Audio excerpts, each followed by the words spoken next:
Tetapi Muslim sejati adalah yang kaum muslimin selamat dari lisan dan tangannya. Maka Islam bukan sekedar salat yang ditegakkan, tetapi lisan yang tidak menyakiti. Bukan sekedar rukuk dan sujud, tetapi tangan yang tidak menzalimi.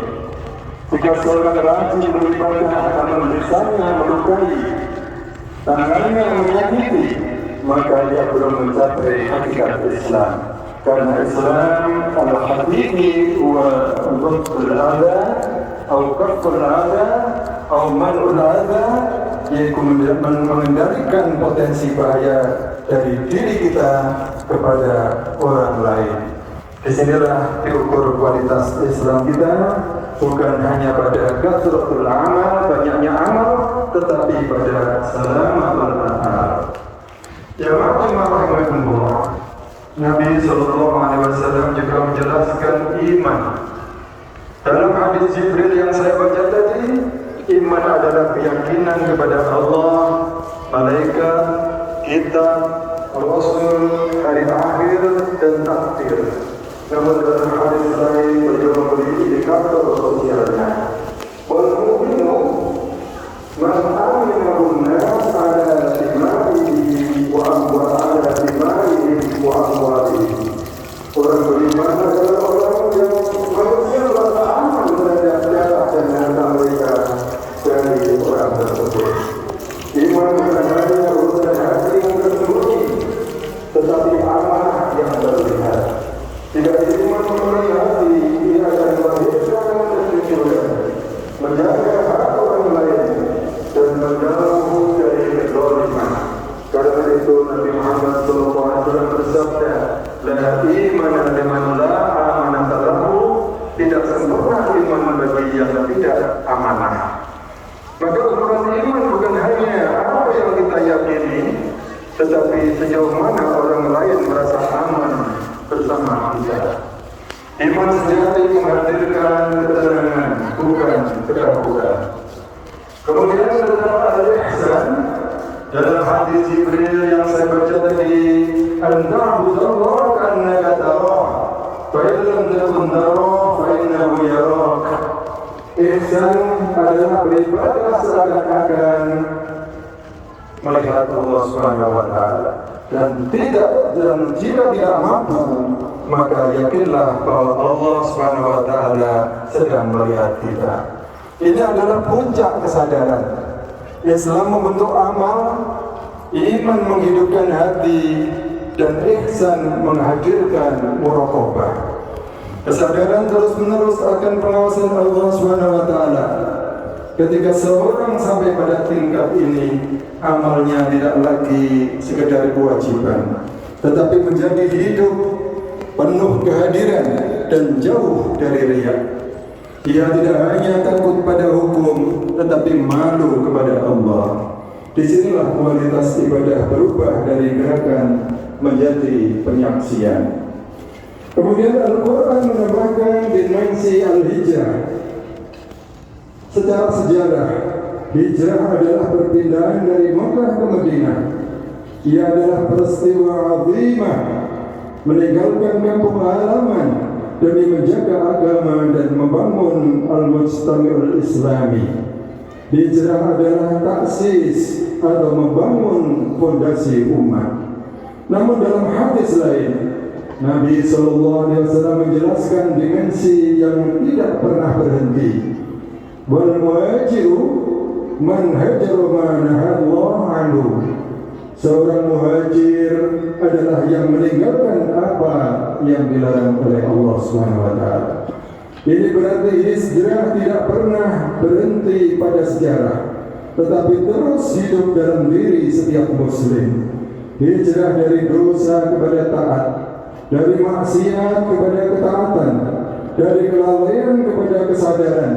Hijrah fisik mungkin tidak wajib bagi semua orang, tetapi hijrah dari dosa adalah keharusan setiap mukallaf dalam setiap waktu. Maka jangan merasa telah selesai dengan hijrah selama masih ada maksiat yang belum ditinggalkan. Jamaah rahimakumullah, Setelah itu datanglah al-jihad. Secara literal, jihad adalah al-qital fi sabilillah, berperang untuk melindungi agama dan kaum muslimin. Dalam sejarah setelah hijrah dan berdirinya masyarakat Madinah, jihad menjadi himayah, menjaga dan mempertahankan kebenaran dari serangan dan penindasan. Namun dalam hadis lain, Nabi Sallallahu Alaihi Wasallam juga menjelaskan dimensi yang terus berlaku. Wal mujahidu man jahada nafsahu fi ta'atillah. Seorang mujahid adalah yang berjihad melawan dirinya sendiri dalam ketaatan terus kepada Allah Subhanahu wa taala. Inilah jihad yang tidak pernah berhenti. Nafsu cenderung kepada malas dalam ketaatan, condong kepada maksiat, dan lemah dalam menghadapi ujian. Maka jihadun nafs mencakup 3 hal, yaitu melaksanakan perintah, menjauhi larangan, dan bersabar atas ketetapan Allah. Ini adalah medan perjuangan harian yang tidak terlihat tetapi sangat menentukan. Jamaah rahimakumullah, jika kita rangkum, agama ini memiliki susunan yang utuh. Islam adalah imtithalul zahir, ketaatan lahiriah. Iman adalah tasdiqul batin, keyakinan batin. Ihsan adalah hudurul muraqabah, kesadaran akan pengawasan Allah Subhanahu wa taala. Hijrah adalah intiqal anil ma'siyah, meninggalkan larangan. Dan jihad adalah mujahadatun nafs, melawan diri untuk tetap di jalan Allah Subhanahu wa taala. Dan semua itu memiliki indikator nyata. Islam diukur dengan keselamatan orang lain dari diri kita. Iman diukur dengan rasa aman yang kita berikan kepada orang lain. Ihsan diukur dengan kehadiran hati dalam beribadah. Hijrah diukur dengan sejauh mana kita meninggalkan dosa. Dan jihad diukur dengan kesungguhan kita melawan hawa nafsu kita sendiri. Maka ad-din laisa mujarradun amalin tu'aqibul athar tadhib. Agama bukan hanya amal yang dilakukan, tetapi dampak yang terlihat. Jika ibadah kita tidak memperbaiki lisan, jika iman kita tidak menghadirkan amanah, jika hijrah kita tidak meninggalkan maksiat, dan jika jihad kita tidak mengendalikan nafsu, maka kita perlu mengkoreksi kembali pemahaman kita tentang ad-din, tentang agama Islam ini. Inilah kesempurnaan ajaran Nabi Sallallahu Alaihi Wasallam, menggabungkan antara bentuk dan hakikat, antara zahir dan batin, antara sejarah dan realitas hidup. Jamaah-jamaah rahmatullah, bulan Ramadan baru saja berlalu. Puasa yang kita lakukan bukan sekedar menahan lapar dan dahaga, tetapi bertujuan melahirkan takwa. Sebagaimana yang telah kita sering dengar, terutama pada sebulan terakhir ini, ya ayyuhalladzina amanu kutiba alaikumus shiyam kama kutiba alal ladzina min qablikum la'allakum tattaqun, yaitu supaya kamu bertakwa. Pertanyaannya, apakah takwa itu? Dalam sebuah hadis Rasulullah SAW tidak menjelaskan takwa secara definitif. Takwa adalah seperti ini, seperti ini, seperti ini. Tetapi dengan memberi syarat yang sangat dalam. At-taqwa hahuna, takwa itu ada di sini. Takwa itu ada di sini. Takwa itu ada di sini. Beliau mengucapkan 3 kali sambil menunjuk ke arah dada beliau. Artinya, takwa itu bukan pertama-tama pada dhahirul a'mal, tetapi pada al-qalb, tempatnya di dada, di dalam batin manusia. Takwa adalah muharrakut dakhili dari seluruh ad-din, dari seluruh agama yang kita jalani. Ia adalah sumber yang menghidupkan Islam, iman, hijrah, dan jihad. Jemaah-jemaah rahimakumullah, puasa Ramadan melatih kita untuk membangun takwa pada tempatnya yang benar, yaitu pada kesadaran batin.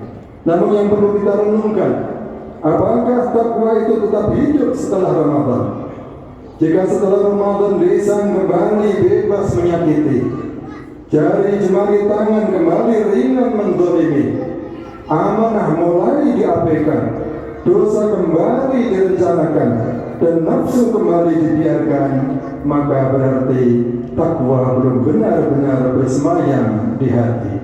Inilah maka penting dari isyarat Nabi sallallahu alaihi wasallam kepada at-taqwa hahuna, yaitu mi'yarullah laysa surah bal sarirah. Ukuran di sini Allah bukan apa yang nampak, tetapi apa yang tersembunyi di dalam hati. Jika ini terjadi, maka insya Allah Ramadan kita barokah. Tetapi jika tidak, maka kita hanya mendapatkan lapar dan dahaga tanpa hasil yang diharapkan oleh ayat la'allakum tattaqun. Jamaah rahimakumullah, sebagai penutup, ada suatu ungkapan hikmah yang sering kita dengar. Ungkapan ini bukan hadis Nabi, tetapi termasuk nasihat ulama salaf.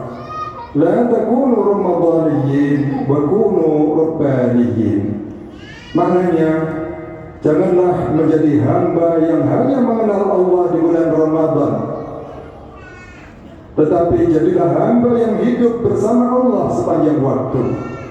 Diriwayatkan dari sebagian salaf, ketika ditanya tentang orang-orang yang rajin beribadah di bulan Ramadan lalu meninggalkannya setelah itu, beliau berkata, bi'sal qaumun la ya'rifuna Allah haqqa illa fi Ramadan. Sungguh buruk suatu kaum yang tidak mengenal Allah dengan benar kecuali di bulan Ramadan. Mudah-mudahan khutbah ini bermanfaat bagi kita semua. Usikum wa nafsi bitaqwallah.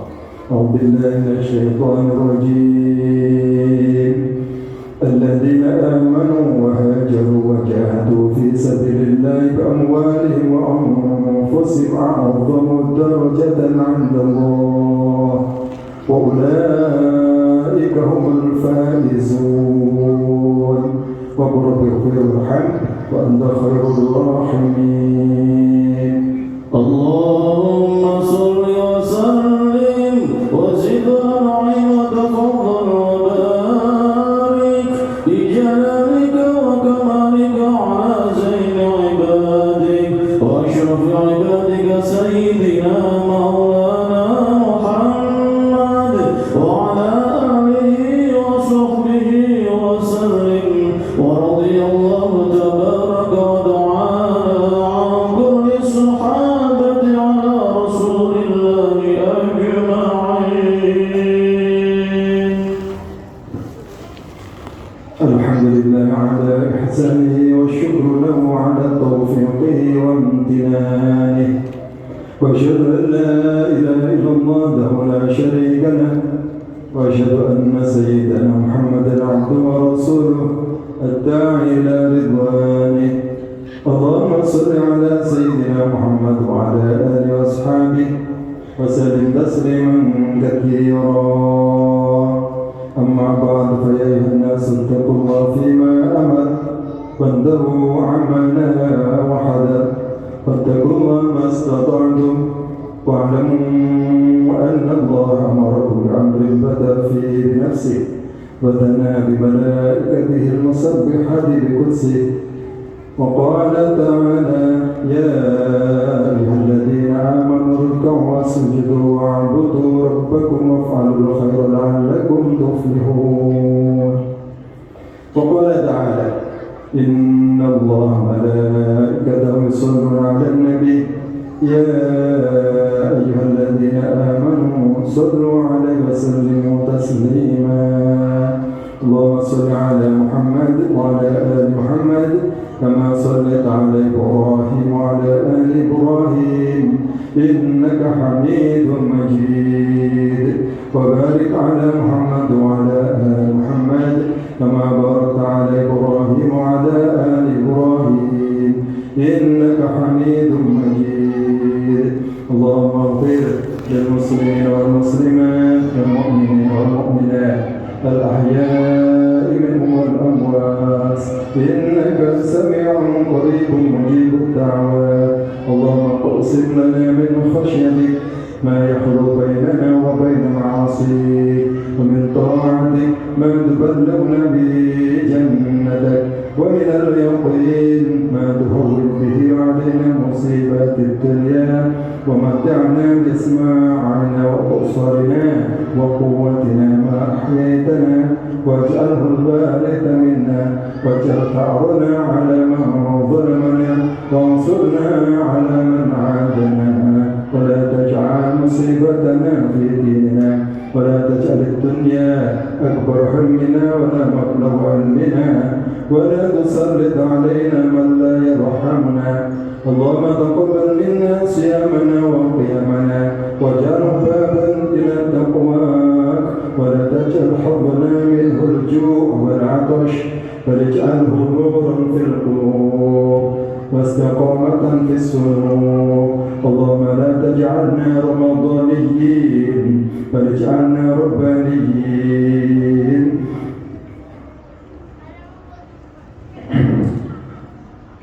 ونعبد في كل حال ولا ننقض من بيننا في رمضان بعد انقضائه.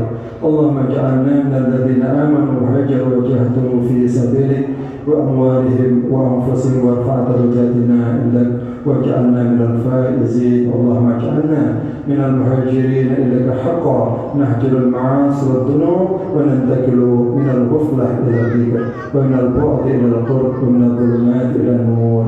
ربنا لا تزغ قلوبنا بعد إذ هديتنا وهب لنا من لدنك رحمة إنك أنت الوهاب. ربنا آتنا في الدنيا حسنة وفي الآخرة حسنة وقنا عذاب النار. عباد الله، إن الله يأمر بالعدل والإحسان وإيتاء ذي القربى وينهى عن الفحشاء والمنكر والبغي يعظكم لعلكم تذكرون. اذكروا الله العظيم يذكركم واسألوا من فضله يؤتكم ويهدكم ولذكر الله أكبر. الله